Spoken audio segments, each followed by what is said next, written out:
Never activated.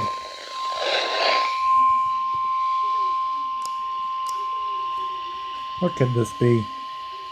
The National Weather Service in Lincoln has issued a severe thunderstorm warning for eastern Marshall County, northeastern Woodford County, until 4:45 p.m.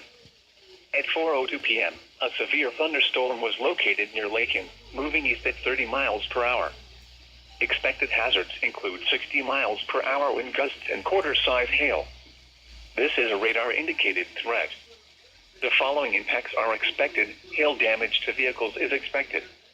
Expect wind damage to roofs, siding, and trees. Locations impacted include Metamora, Nanook, Roanoke, Toluca, Washburn, Winona, Varna, Cazenovia, Benson, La Rose, Lake Wildwood, Pattonsburg, and Low Point. This includes Interstate 39 between mile markers 20 and 40.